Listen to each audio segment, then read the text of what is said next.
جن لوگوں کو یہ اللہ کے سوا پکارتے ہیں وہ کوئی چیز بھی تو نہیں بنا سکتے بلکہ وہ خود بنائے جاتے ہیں. وہ تو مردہ ہیں بے جان، ان کو تو یہ بھی معلوم نہیں کہ اٹھائے کب جائیں گے.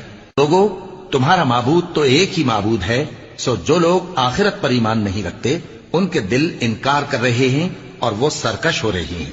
کہ جو کچھ چھپاتے ہیں اور جو ظاہر کرتے ہیں اللہ ضرور اس کو جانتا ہے. وہ سرکشوں کو ہرگز پسند نہیں کرتا. اور جب ان کافروں سے کہا جاتا ہے کہ تمہارے پروردگار نے کیا اتارا ہے تو کہتے ہیں پہلے لوگوں کی حکایتیں. اے پیغمبر ان کو بکنے دو، یہ قیامت کے دن اپنے اعمال کے پورے بوجھ بھی اٹھائیں گے اور جن کو یہ بے تحقیق گمراہ کرتے ہیں ان کے بوجھ بھی اٹھائیں گے. سن رکھو کہ جو بوجھ یہ اٹھا رہے ہیں برے ہیں. ان سے پہلے لوگوں نے بھی ایسی ہی مکاریاں کی تھیں تو اللہ کا حکم ان کی عمارت کی بنیادوں کی طرف سے آ پہنچا اور چھت ان پر ان کے اوپر سے گر پڑی اور ایسی طرف سے ان پر عذاب آ واقع ہوا جہاں سے ان کو خیال بھی نہ تھا.